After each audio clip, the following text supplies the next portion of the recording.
Carissimi amici dalla cucina dello chef, cucina, devo dire in questo caso la pasticceria dello chef Titta Ninoz. Guardate le mie figlie che sono belle, le briocinine, la brioche col tuppino.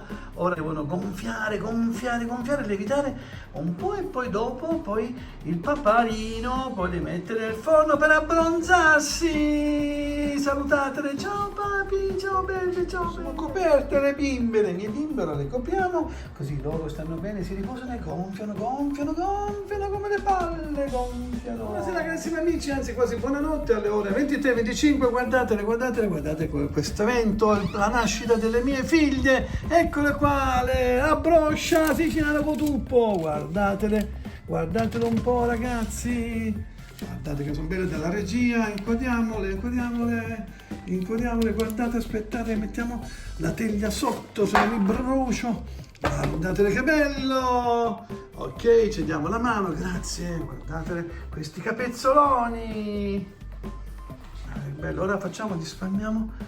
Guardate che belle, ora le mettiamo a raffreddare. Sono nate appena adesso. Ciao ragazzi, buonanotte. Guardate che sono belle, figlie mie, appena sfornate, con Eros Ramazzotti in sottofondo. Ci siete voi, figlie mie, guardate che sono belle. Guardate ragazzi, che capolavoro, guardate le tette di Venere, le tettone.